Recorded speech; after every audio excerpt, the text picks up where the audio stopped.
Welcome to Community Voices with your host, Terrence Lachey. This radio roundtable features community, business, and religious leaders that discuss current events and topics that impact our urban community. If you would like to be a guest or if you have a suggested topic, contact the station today at 616-259-7342. Now, into the program. Greetings and welcome back to another edition of Community Voices. I'm Terrence Lachey, and you're tuned in to 91.9 FM, The People's Choice. We have a great lineup for you today as we talk and discuss the happenings in and around the greater Grand Rapids area. Also, just keep a pulse on what's happening in the way of development for our listening audience. So thank you for tuning in today. In the studio, we actually have someone who's been with us before, not a brand new guest. He's actually known around the community here in Grand Rapids, specifically in the entrepreneurial and business owner space. Thank you for coming today, Jamiel Robinson. We appreciate you being here. Oh, man, appreciate coming back. It's like the third or fourth time. Exactly. You're a regular, as they would say. I'm a regular now. I think it's because we have a passion for the progress and the development of our people in the community, and you are one of the drivers, a mover and a shaker in that field. So we're going to be talking a little bit about GRABB, and for those who might be tuning in and may not have had an opportunity to hear you before, you represent an organization that's important to our community. Talk a little bit about the Grand Rapids area Black businesses. All right, so Grand Rapids Area Black Businesses, which we call GRABB for short, because saying that a bunch of times in a row, it definitely makes the conversation go a little bit longer. Yeah. But GRABB, we started GRABB about 12 years ago now. So started unofficially 2012 and have progressed as an organization, and a movement, when it comes to Black business development from an entrepreneurial standpoint, but then at a systems level. And so what that means is we work with different policymakers from across the state and locally here in Grand Rapids to build better policies and better resources for Black businesses. And then, at a direct level, we work with entrepreneurs, directly face to face, pretty much helping them, navigate and solve and find solutions to challenges that they have. Great. I think it's needed and absolutely appreciated service that you provide to the community. And there's also empowerment. During the COVID period specifically, I think you all were influential with a lot of people in the launching of their businesses or starting businesses. We were. COVID was definitely one of those challenging times. And we know, for those who can remember, it seemed like it wasn't that long ago, but it's heading on 5 years now. Yeah. And at that time, it wasn't a lot of resources that Black businesses could access just because of the way the resources were structured. As far as you either having to have all your P&Ls and just a lot of things that Black businesses typically struggle with. And so we had to really get in there and work with our state and federal partners to just say, hey, this is how we need this COVID relief and things to occur and be structured so everyone can benefit from that. So Sure. If you remember the first round of PPP, like 1% of Black businesses even was able to access that, and so they had to reformulate that, with a lot of advocacy from around the country and here locally, and we were a part of that. And so we were able to get out some dollars to some Black businesses during that time. And I'm sure that's appreciated. I just wanted to bring that up as a highlight to what GRABB does. In addition to that, there's a physical location for GRABB underway. Well, there'll be marketplace and opportunities in addition to a hub, if you will. So we'll talk a little bit about that. And then there's the Grand Rapids Black Businesses Awards, the GRABB Awards. GRABB Awards and Gala, yeah. So let's start with that. That's coming up real soon. Give me the date and time on that. It is. It's happening November 15th. Okay. November 15th from 6:30 to 9 p.m. So 6:30 is going to be the start of the pre-reception, and then we'll roll right into the awards and program and dinner and live band and just a really good time. So this is our second year hosting it at Frederick Meyer Garden, so we're really excited to be back there. It's a beautiful venue for those who haven't been out there. So Black tie affair? It's cocktail attire. Cocktail attire. Yeah, so we definitely like to do cocktail because it gives people, a broader range of, be stylish, Yeah. Our people like to be stylish, so. And there's quite a few candidates. You usually don't let the cat out of the bag who's receiving the awards, but lots of businesses being represented. It is. And so the GRABB Awards is an overall representation of affirming just not Black businesses, but Black organizations and individuals from our community that often, aren't acknowledged, who've been doing the work in our community, being real difference makers in our community. And so when we started GRABB, it pretty much the following year, year, we started what we call the GRABB Black Market, which now is the GRABB Gala and Awards. And so we've been, honoring people in our community for, a little bit over 10 years now. So Sure. yeah. Talk a little bit about this year's program. There's areas or designated categories in which there'll be nominees. It is. And talk a little bit about that. So, when we first started, we have the Marcus Garvey Legacy Award, and so previously, like early on in our organization we used to have finalists for the Marcus Garvey Award. But then, so the Marcus Garvey Award, for those who aren't familiar with it, is kind of like the big award. It's the biggest one where we're honoring individuals who have been in business 10 years or longer, what we call staying power, who are real leaders in the community in regards to business. And so we used to have different finalists, and then, it kind of dawned on us, each of them deserve, to be honored. So it's, so instead of having finalists, even though they're finalists and didn't necessarily win the first place, they Correct. should be honored. They should be honored. And so we just switched to now the Marcus Garvey recipient is the honoree. And so they know who they are, and we just posted, information on that today. And so the Marcus Garvey honoree is G.R.A.B.B Robertson. So, she's been a business owner, when we talked previously, a business owner before the internet. So, Wow. So that's a while ago. So Jody's the honoree. She's the honoree. And then there will be some other salutes. Yep. So then we have other categories. So we have the Reuben Smart Young Black and Gifted category. We have the Edith Raspberry Black Business Award. So we have different awards that are all named after and honor either Black history figures or places. So one of our the Black Bottom community builder. So the Black Bottom was an area in Detroit that ended up getting bulldozed in the highway. I grew up in that area. Yeah. So you're familiar with that. Exactly. And so that's one of the things. And so a lot of people don't know the history of our community and our people and just how great, we are and, and the great things we've accomplished in the past. So the Black Bottom Award just kind of represents struggle from the earlier days? No, the Black Bottom Award is for community builders. And it's people who are out here working tirelessly, to build up the community. And so the finalists, so we have 3 finalists in that category. So each of our categories, we have 3 finalists in. And then we'll reveal who the recipient is the night of the gala, which is... You want to let the cat out of the bag on the finalists? We're going to hold that. Yeah, we just want people to be able to support. Give us the date again. Yeah. So November 15th, it's Friday. Friday evening. Yeah, so it's from 6:30 p.m. to 9 p.m. We have a live band. So Bedrock, for those who are familiar with Bedrock, Okay. They'll be there.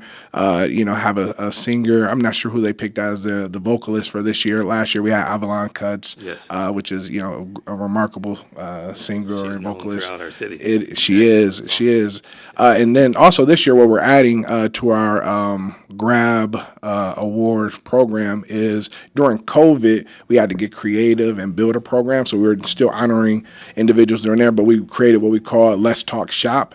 And so we were visiting barbershops and stylists, and we were having, people in the industry just kind of like do real talk about what's happening in the community, their experience as business owners and so on and so forth. So this year, we're going to have Sonny Jordan, and we're going to have DeMarcus Beatty actually be on the stage, and we're going to do Let's Talk Shop live in person. So you have a chance to have some interview interaction. Yeah, so we're definitely going to have them up there, talking about their experience as business owners and just overall, what's happening in the community. So, when we go to the barbershop or when women go to the stylist, you have real honest conversations about what's happening, in business and in life. And so we're going to bring that to the stage. So that'll be really. I think these are great features. Yeah. The GRABB Awards has been around for a while, and it's giving a great deal of celebration to who we are as a people in the community. We're not waiting until February when it's Black History Month, and there are a lot of other awards and ceremonial celebrations, but this one, it has a special place.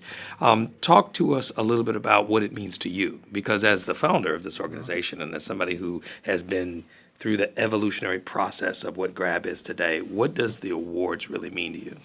Man, it just means a lot, growing up in this community. So being, born and raised here in the city of Grand Rapids, and then also recognizing how the community is structured, and typically in our community, so if you look at our GRABB logo, and I know I'm jumping around, but if you look at our logo for GRABB, you have a silhouette of a city skyline. But then in the back of it is this kind of gray area. And so when I was having the logo developed, I wanted to make sure that it had that element to that. And that just represents Grand Rapids being a tale of two cities. It also, a book just came out, a few years ago called A City Within the City. So it's still. Yeah, I'm looking at the artwork right now. I hadn't noticed that gray shadow over the backdrop. And that's very intentional. So it's very, symbolic of kind of what it means to be Black in Grand Rapids, is to see the wealth and see the progress, and, to come out of that area and come into the prominence. And so the reason why we initially called our award show the Black Market is because a lot of our businesses operated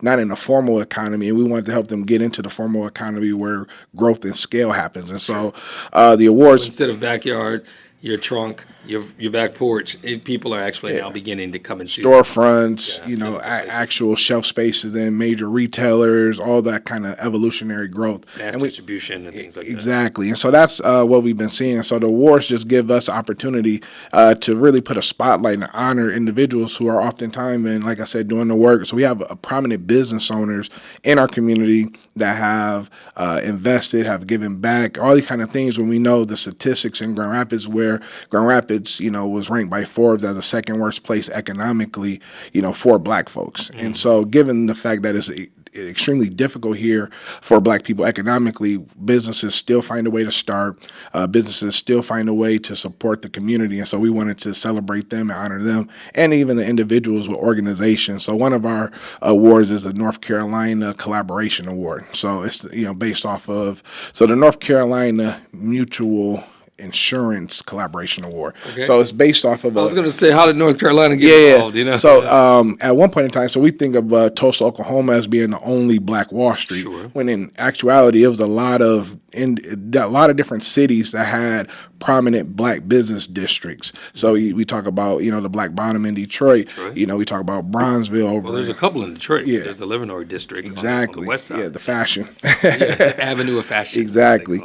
And that's actually being revitalized. It is. Yeah, it is. I visit, that area, quite often. Yeah. And in North Carolina, so in the Raleigh-Durham area, at one point in time, it had the largest Black-owned insurance company. It was kind of one of the largest insurance companies overall. So people don't know that the insurance industry as it's known today was pioneered by Black folks way back then, because we didn't have individual money to be able to bury our family members like some other communities have. So, people would, pay into an insurance to where when it was time for, burial, you were able to withdraw that money and, give your family a proper, send-off from that standpoint. And so in Raleigh-Durham, the founders of that insurance company, they had the option or the opportunity to build the tallest building in the downtown area, but they chose not to because of racism. Because if they would have built the tallest building, that would have sparked, envy and jealousy. So they intentionally built their headquarters in downtown like 1 or 2 stories shorter than the tallest building. And so it just shows, the fact that even when we're excelling, we still have to be cognizant and aware of the racism. So even though it could have built the largest, they chose not to. That's and so because of how, the insurance company works, it's a collaboration. And so here we honor individuals who have great collaborations. And so the honorees or the finalists for this year for that category is, we have Heroes Corner. So we're Reginald Howard. We have Dee Dee Taylor, with her tailor-made reentry. And then we have... Man, I'm blank. That's why I didn't want to name them. You start calling names, right? Yeah, well, exactly. That'll just make people want to go to your website as well as your social media and check out. It's going to come to me in a second. Yeah, the PR pitch. Yeah, so we have those. So that's why I was like, I'm not going to name them, especially I have my sheet in front of me. I need my cheat sheet. Well, no, it's all good. And for somebody who might just be tuning in or wondering what we're talking about, GRABB is the Grand Rapids Area Black Businesses. And I think that your reputation in the community as far as helping businesses to succeed. This has become landmark now, over the years that it's been around. Somewhat a chamber, that gives the support that is needed for policies and the political things that impact our businesses. But, the ceremony of award is definitely something to be appreciated in our community. You mentioned district twice, and it triggered me to think about the physical location called the district and what's going to be happening with the outdoor market, as well as the physical space and what people can look forward to seeing when the physical space is in operation. All right. Before we get to that, You remember it? I remembered. All right. I actually cheated. I put it up on my phone. So the third finalist for that is the Community Collaboration for Climate Change, or they known as C4. And so they do a lot of advocacy around climate change, especially in underrepresented communities. So That's the third one. So Great. Well, shout out to all of the finalists and the people who will be considered and even recipients in advance of the GRABB Awards. So. Yeah. So getting on to District 2012. So we always knew we wanted to acquire property to build headquarters, so we didn't want to lease a space. I feel it's very important for African Americans, Black folks, to actually own property. Because it's a national study that less than 5% of Black folks in the country own commercial property. So when we look at Black ownership when it comes to homes, we hover around that 40% mark. But when it comes to actually commercial property, it's around 5%. So, it's kind of this thing where, like, are you a 5%er? Not, and that's referring to ownership of commercial property. Yeah. So we started looking for a headquarters. We were able to secure the headquarters in 2019. And then it's been kind of a journey on its own. So at this point, I tell people, because we've been saying, oh, it's coming. And then, it's mostly been like, whenever God wants it to happen, it'll happen. Just because of some of the, the journey and the trials that we've had. So we acquired it October 1st of 2019. Then March of 2020, COVID happens. Yeah. Shut everything down. So we're like, nothing can happen and nothing can proceed. Then, all right, the world opens back up slightly. So then 2021, we proceed to start going through the development, hire architects, going through that whole process, structural engineers, doing all those type of things.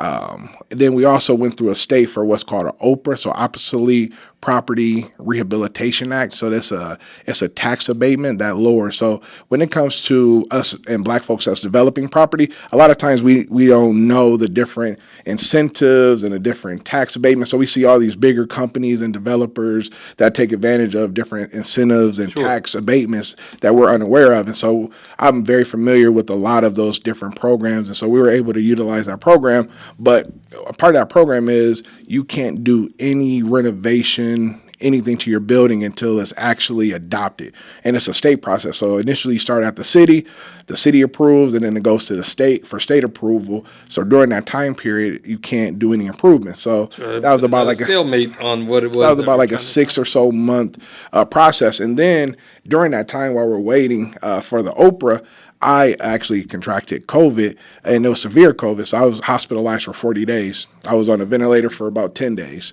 And so when I did that, I called my business partners. They're like, hey, stop everything. But we were still going through the Oprah process. So when and this is the crazy part, which I do not advise, but when I woke up out of my medically induced coma, I got an email saying, hey, your Oprah's been approved. So it was kind of one of those things. And it was either, back then it was called like the Grand Rapids Business Journal. I think it was the Grand Rapids Business Journal or M Live. One of them had emails saying, hey, we want to interview you about you getting your Oprah approved. And I'm just coming out of my coma. I'm up for a few days or whatever. And I was just like, hey, if you email me the questions, I'll respond to them. And so that's what I did. So that's the part I don't advise. But I was just sitting in the hospital. I watched the same episodes of TV shows like 5 times. Over and over again. So at that point, I'm I was glad you pulled through, and no. I'm glad that you were a survivor of COVID. There's so many people now, 4.5, almost 5 years ago, lost loved ones and lost Yeah. business and lost family legacy and things that have been built over years. GRABB is one of those organizations that can help people to regain that and We can. legacy, reestablish legacy. Let's talk a little bit about the district and what's Yeah. going to be happening Yeah. there. So District 2012, so I was getting to that. So delay after delay, I get up from COVID. We go through the permitting process. By the end of 22, we permit, but then Consumers Energy say, hey, it's a back order on transformers. You can't get a transformer until 2024. So we're here in 2024. We got approval, and we have a transformer coming, so we can start construction next spring.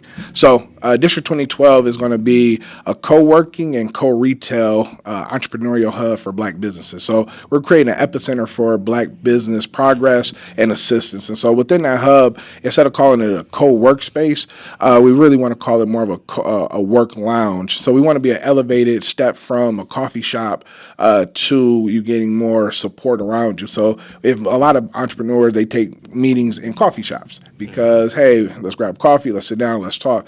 But you don't have a lot of support in those coffee shops. You don't have a lot of amenities that you need. And sometimes co-working spaces don't necessarily fit where we are as a Black business community currently, which a lot of us are doing our business on the side. So side hustles that we're looking to grow into, mainstream businesses. And so this is looking to be that in between and fill that gap of you need something a little bit more permanent than a coffee shop will have support around it, but you're not quite ready to make that 100% leap into standalone entrepreneurial venture. And so we're that in between to help you move to that full launch of whatever it is, whether it's brick or mortar, service, product based, whatever the case. And so we have a lot of different community partners from financial institutions to different what we call entrepreneurial support organizations, but internally we call each other ESOs. And so, just to break down the acronym. And so we'll be able to do that. The other part of that, which we're really excited about, is offering what I'm calling co-retail. So people are familiar with co-work, but co-retail, we're going to have a lot of different product-based businesses, depending on how many can fit in there at a time. So it'll be about 1,300 square feet that we're dedicating to. Are these pop-ups or will it be some permanent? It'll be permanent. So we're looking for businesses. So we'll put the application out, but we're going to be looking for businesses that are right at that stage to where they're trying to figure out, do they want to go into their own brick and mortar, or do they want to potentially, if they're a product-based business, do they want to look at how do they get into, the retail, the distribution and things like that. So this will be an opportunity for them to acquire customers, but then also build confidence. And community exactly. Especially at a lower cost, because if you go full into a retail space, your own brick and mortar, there's build out costs, insurances, and all those kind of things like that. And you got to have your inventory, and then who's going to work it? And so we're developing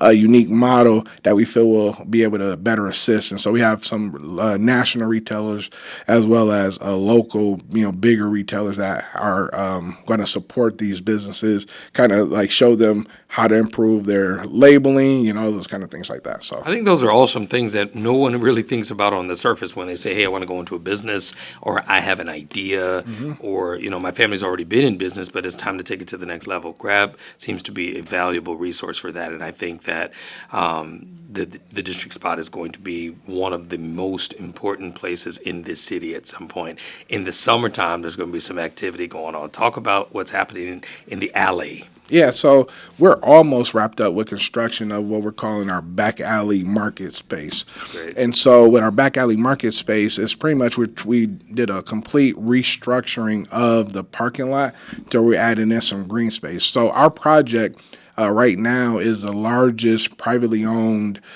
green water and green stormwater reduction site in the 49507. So essentially, one of the most impoverished zip codes in the city of Grand Rapids. And so we're being very environmental. And so our property now, as it's reconstructed, will be able to hold about a 2-year storm. So it just reduces the amount of stormwater runoff and overwhelming the flood in the stormwater system. And so we're able to do that. And so that's all being held in this in 49507.